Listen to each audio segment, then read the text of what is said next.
Hello നമസ്കാരം. ഈ വർഷത്തെ SSLC റിസൾട്ട് മെയ് 20-ാം തീയതിയോ അതോ മെയ് 15-നോ എന്ന് പല കുട്ടികളും സംശയം ചോദിച്ചിരുന്നു.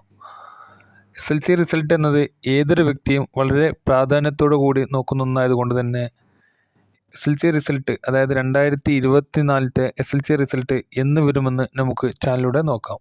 മെയ് 15-നോ അതോ മെയ് 20-ാം തീയതിയോ എന്ന് നോക്കുന്നതിന് മുൻപ് +1 അഡ്മിഷനെ കുറിച്ചും അതുപോലെ degree admission, +2 result, SSLC result എന്നിങ്ങനെയുള്ള അഡ്മിഷനും മറ്റും ബന്ധപ്പെട്ടുള്ള എല്ലാ വീഡിയോകളും നമ്മുടെ ചാനൽ കൃത്യമായി അപ്ലോഡ് ചെയ്യുന്നതായിരിക്കും. അപ്പോൾ ഇത്തരത്തിലുള്ള വീഡിയോകൾ നിങ്ങൾക്ക് തുറന്നു ലഭിക്കുന്നതിനായി ഓൾ ഇൻഫോ വേഡ് എന്ന ഈ ചാനൽ സബ്സ്ക്രൈബ് ചെയ്യുക. ആദ്യമായി SSLC റിസൾട്ട് മെയ് 15-ന് അതല്ലെങ്കിൽ മെയ് 20 ഈ ഡേറ്റ് എങ്ങനെ വിദ്യാർത്ഥികൾക്ക് ലഭിച്ചെന്ന് നോക്കാം. നമ്മൾ Google Kerala SSLC result 2024 search ചെയ്യുമ്പോൾ ഗൂഗിൾ കാണിക്കുന്നത് മെയ് 20, അതുപോലെ മറ്റൊരു സൈറ്റിൽ മെയ് 15 എന്നൊക്കെ കാണുന്നു. കേരള ParikshaBhavan.gov.in എന്നുള്ള സൈറ്റിൽ മെയ് 20-ാം തീയതിയാണ് കാണിക്കുന്നത്. ഇത് കേരള സർക്കാരിൻ്റെ ഒഫീഷ്യൽ വെബ്സൈറ്റ് ആണെന്നാണ് പലരും കരുതുന്നത്. എന്നാൽ ഒഫീഷ്യൽ വെബ്സൈറ്റ് ParikshaBhavan.gov.in എന്നാണ്.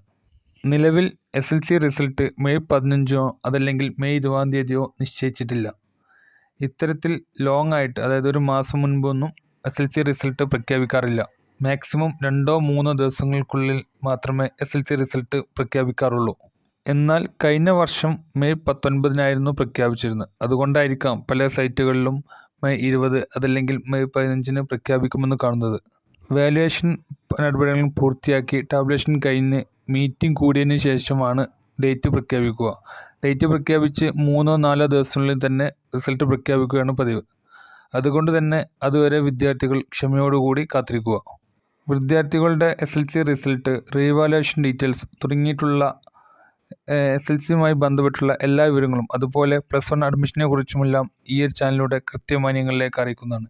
ഇത്തരത്തിൽ ഉപകാരപ്രദമായ വീഡിയോകൾ നിങ്ങൾക്ക് ഇനിയും ലഭിക്കണമെങ്കിൽ ഈ ചാനൽ സബ്സ്ക്രൈബ് ചെയ്ത് തൊട്ടടുത്തുള്ള ബെല്ലൈക്കൺ കൂടി എനേബിൾ ചെയ്യുക. അങ്ങനെയെങ്കിൽ മാത്രമേ ഇനി അപ്ലോഡ് ചെയ്യുന്ന വീഡിയോകൾ നിങ്ങൾക്ക് നോട്ടിഫിക്കേഷനായി ലഭിക്കുകയുള്ളൂ.